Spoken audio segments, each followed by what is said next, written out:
In Washington politics, congressional hearings typically follow predictable patterns: partisan questions, rehearsed answers, and little substantive revelation. But what happened when Representative Jasmine Crockett faced Marjorie Taylor Greene changed everything. Welcome back to Capitol Analysis. I'm your host, and today we're breaking down the congressional hearing that has Washington insiders calling it the most consequential oversight moment in years. The hearing in the Rayburn House office building started routinely enough. Representative Marjorie Taylor Greene, called to testify about campaign finance irregularities, appeared completely unfazed. For 3 hours, Greene deflected questions about her campaign finances, calling the investigation a witch hunt and political persecution. Republican committee members offered friendly questions while Democrats struggled to break through her well-rehearsed defenses. Then came Representative Jasmine Crockett's turn. The freshman Congresswoman from Texas, a former civil rights attorney, approached the microphone with a single manila folder. "Representative Greene, I have just one area of questioning today." "Let's get this over with," Greene muttered, audible enough for the microphone to catch. What happened next left everyone in the hearing room speechless. While other committee members had spent months making speeches for social media clips, Crockett had been quietly building a case with forensic accountants and financial investigators. "Representative Greene, you've characterized this inquiry as a witch hunt and political persecution. Is that still your position today?" "Absolutely. This entire process is a waste of taxpayer money designed to silence conservative voices. There's not a shred of evidence of any wrongdoing. And you've stated under oath that you have no knowledge of improper transfers between your campaign accounts and your personal business entities, correct?" "Everything was proper and documented. My campaign finances are fully compliant with FEC regulations." Then Crockett revealed what she had been preparing for weeks: detailed financial records that neither the committee nor the FEC had previously reviewed.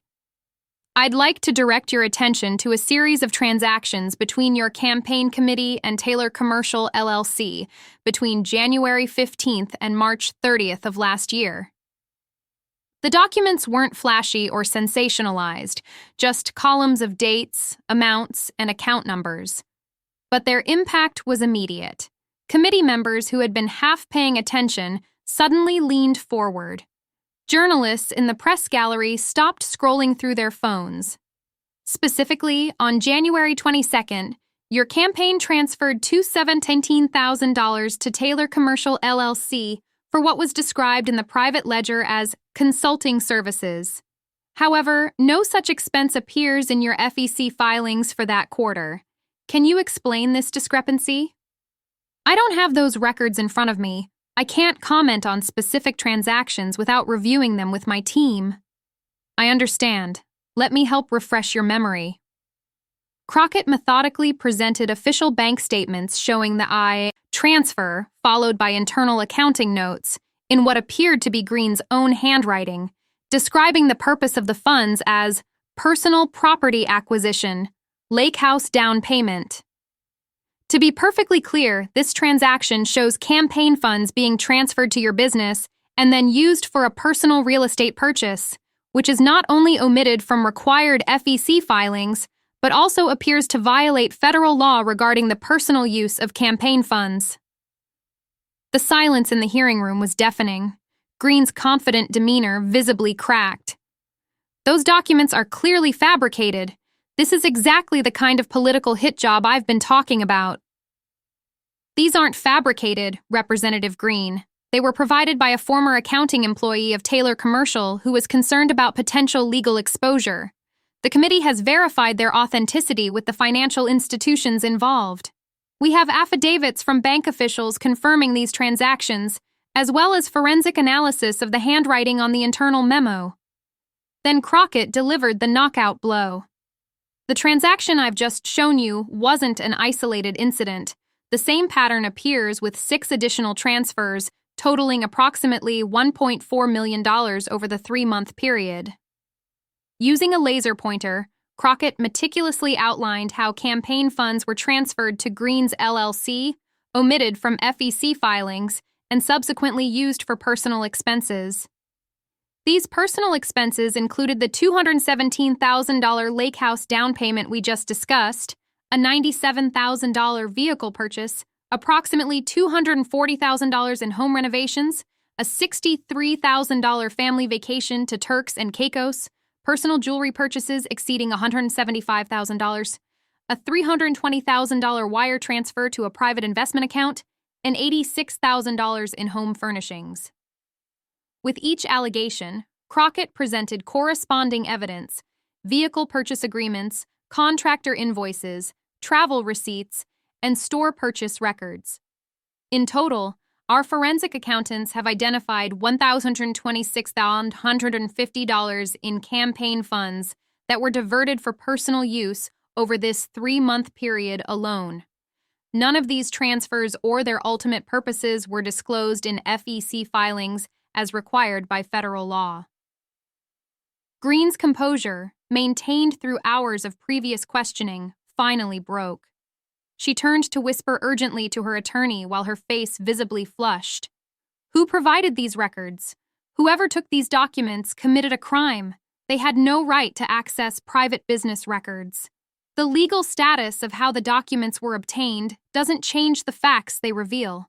What matters here is that campaign funds, money donated by supporters for election purposes, were systematically transferred to your personal business and used for private purchases. The committee chairman leaned forward. Representative Greene, Congresswoman Crockett has presented specific financial evidence with substantial documentation. Would you like to respond to the substance of these allegations rather than questioning their source? This is absolutely outrageous. You ambush me with supposedly stolen documents that I haven't had any opportunity to review or authenticate. This entire proceeding is compromised. If you'd prefer time to review the documents with your counsel, Crockett replied calmly, the committee could certainly accommodate that request. We can take a recess if you need time to examine the evidence with your legal team. There was a brief pause before Crockett continued.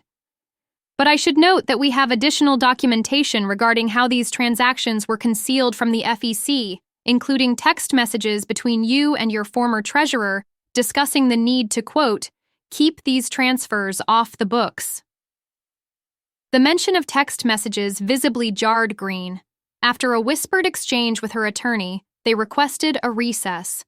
When the hearing resumed 15 minutes later, the dynamic had completely transformed. Greene returned, flanked by additional attorneys, and the casual scrolling through her phone was replaced by intense focus. Representative Greene, during our recess, I provided your counsel with the complete set of financial records in our possession. Have you had an opportunity to review them? One of Greene's attorneys leaned forward. Madam Chair, in light of the new information presented, Representative Greene will be exercising her Fifth Amendment right against self-incrimination for the remainder of this hearing. The announcement sent shockwaves through the chamber. Taking the Fifth represented a dramatic reversal for someone who had built her brand on confrontation. Crockett proceeded to outline a pattern of financial misconduct spanning 2 years, campaign funds flowing to personal accounts, luxury purchases disguised as campaign expenses, and deliberate omissions from required filings. Suddenly, Greene stood up, pushing her microphone away. This is a disgrace. You've turned this hearing into a show trial. Representative Greene, please take your seat, the chair instructed firmly. I will not sit here and be ambushed with stolen documents and false accusations. This entire committee is corrupt. The contrast couldn't have been clearer. Greene standing, red-faced and shouting, while Crockett remained seated, composed and focused on the evidence rather than theatrics. After Greene eventually sat down, Crockett continued.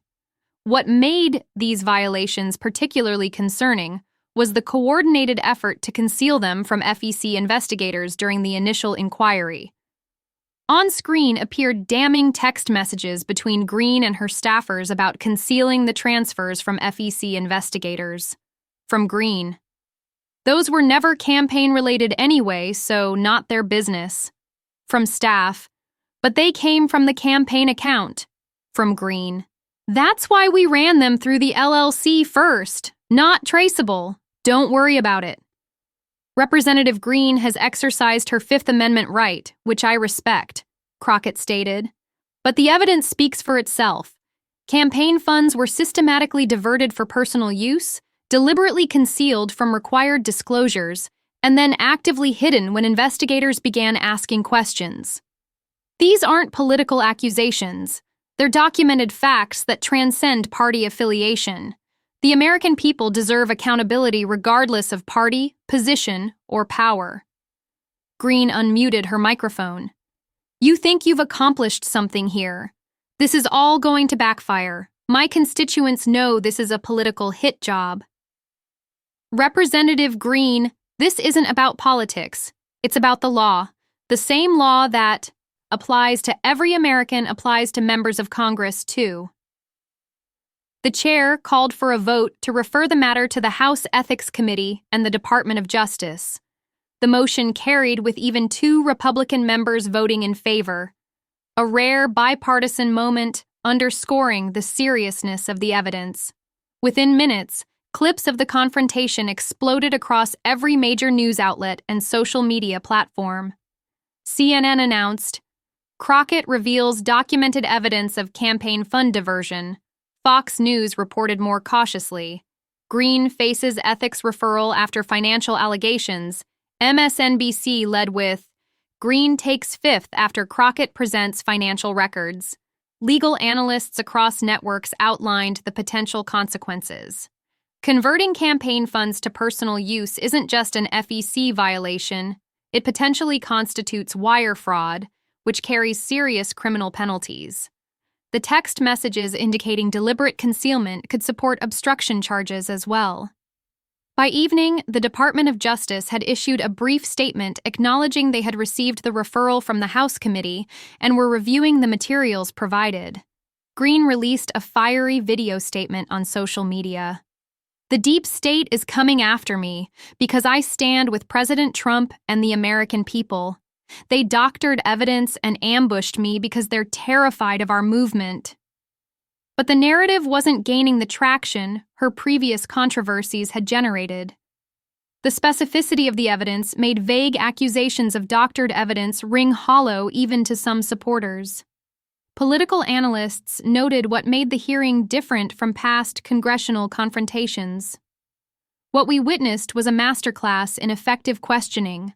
No grandstanding, no speeches disguised as questions, just methodical presentation of specific evidence. For her part, Crockett maintained a deliberately low profile, declining most interview requests and issuing only a brief statement. This isn't about political victories. It's about the fundamental principle that no one is above the law, including members of Congress. The evidence speaks for itself.